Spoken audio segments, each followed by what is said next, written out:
He had that mission, that goal to make a difference in people's lives, social justice and things like that. And I think there's not one particular characteristic that you can kind of label him with. Cody would play basketball all the time. After dinner, we'd go out and play basketball. He would, in 20-degree weather, wear shorts and a t-shirt, and I would be out there wearing a ski jacket, and I'd say, "How are you? It's not cold." And he would laugh and he'd just say, "What are you talking about? It's warm. It's like summer." He was a step above a lot of people. He was super smart, he's super charismatic. People flocked to him, but he kind of just wanted to hang with the pack and just be normal and fit in with everyone and just be himself. He just really had this sense of goodness, of fairness, that you just are born with. I don't think it's anything that I don't know. I think it's a calling. I got a phone call really early in the morning from my mom that he had been in a accident. So my mom didn't know the details of it, and then you're sitting there just trying to figure out what's going on. And again, you're trying to reach out and you're trying to say prayers and you're hoping that everything works out and things like that. We had to get out to Pittsburgh because it was pretty grave. Drove out to Pittsburgh from Scranton right then and there. So the car ride down there was pretty quiet. Trying to make sense of it, which there really wasn't any sense to be made, but that's how I would describe the ride. A long trip. Because at first I wasn't, you don't know if it's real serious or it wasn't. I was in finals, and it was really early, and I was really disoriented, and it was the worst call ever. I remember it changing me. In that moment, I was just never the same.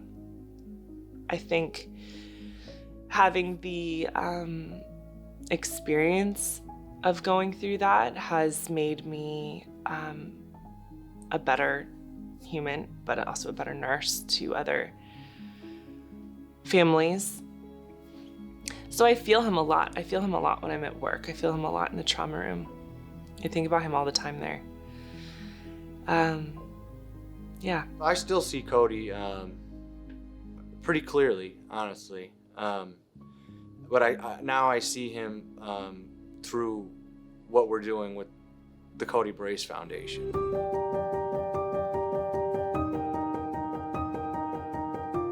Not even more than a day or two after he had passed away is when the kind of fledgling ideas for this foundation started. We just kind of still trying to make sense of what had happened, but a group of us decided that we should do something to honor his memory. I think Cody would be incredibly proud of them. I think that he would probably laugh at half the stuff that we do, but in a way that was filled with love and pride. The Cody Barrasse Foundation, I think to everybody, but specifically to me, is to make sure that first and foremost we spread who he was, what he represents, out to as many people as we possibly can. This is a really credit to obviously his parents and his friends, his family. The goal of the foundation is, at first, we wanted to help people attend Scranton Prep that may not have been able to. Somebody went to Scranton Prep for 4 years for free in the name of Cody, because that's something that he would want and he would be proud of. We actually just graduated our first scholarship recipient who, is going on to college now. Cody was an organ donor. I would like to say his final act of courage was to give those organs. And there was many recipients that lived on after Cody's passing and his donation of his organs, his final act of courage. We've been kind of shifting our focus towards OTAP, Organ Transplant Assistance Program. We raise money through the tournament and the event. We use that money to supplement people who are on organ donation waiting lists for things that like travel and hotels. So right now, like OTAP is a big focus of ours, and it's going really well.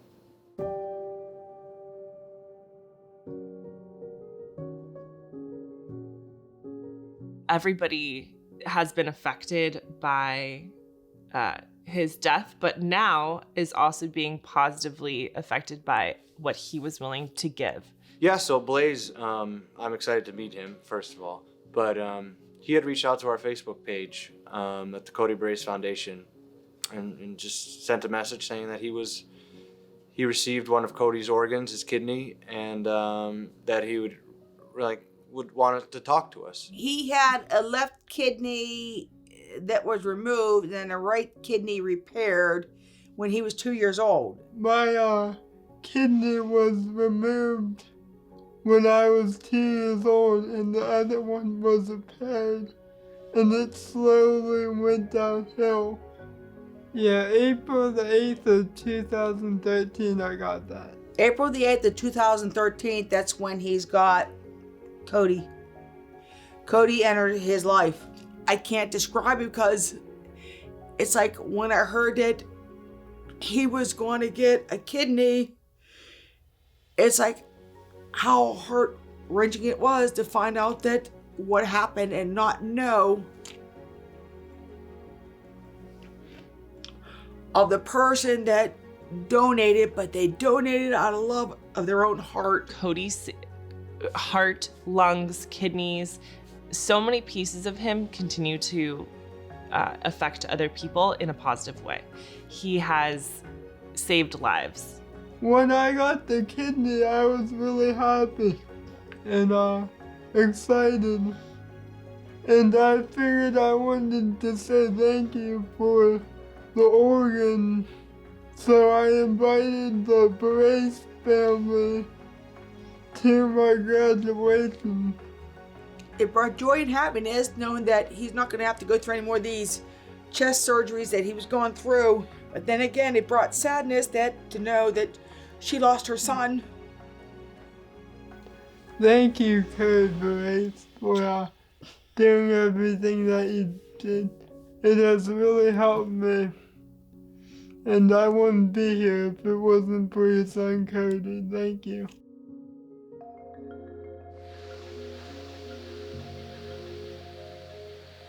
The day we were discharging from the hospital, they told me that they just need to do an ultrasound for Noam, and we think he has biliary atresia, but we're not sure.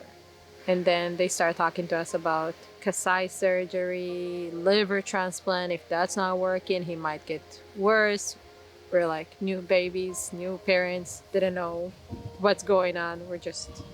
We waited, and then when he was 11 months old, they listed him on the transplant list because they said, okay, we need to list it, at least try. That way we're gonna start the process and hopefully we'll find one before his situation is gonna get worse. They checked like 10 or 12 people submitted, and none of them were a match. So we waited, and then in, I want to say July, I think it was July, the end of July, I met Nikki. Other moms, other people that were testing to see if they could be a match, and I just felt that I should apply to be one of those as well. So I asked Nofar for like the beginning questionnaire, and it just kind of rolled from there. And then she sent me a message on Facebook if she can ask what's going on with my son.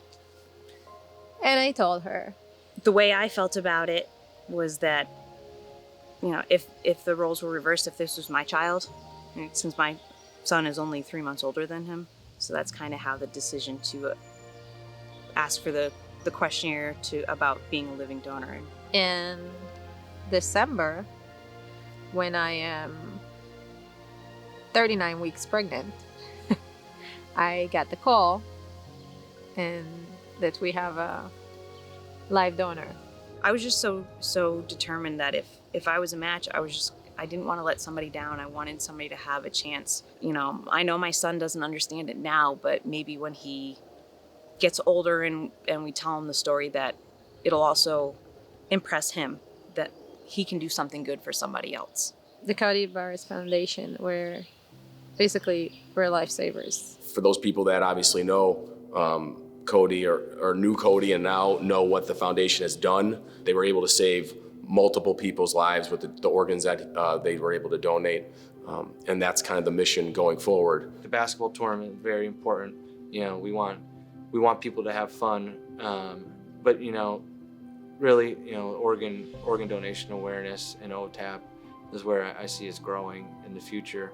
I think we could help a lot of people for a very long time if we continue to grow that part of our foundation. I just want to thank the Cody Barrasse Foundation. I really do, because it was the worst time of our life. And the fact that we got that much support from them, we really appreciate. I feel like if you can be an organ donor, you don't have to be a live donor. Just sign up for that. Thank goodness for other people who do that, because my son is happy and healthy and gonna have a full life ahead of him.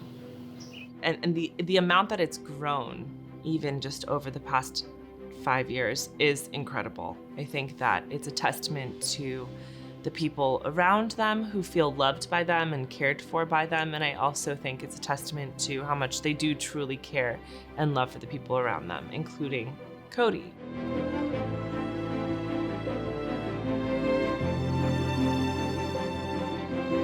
Nikki not just gave him an opportunity, she really did save his life.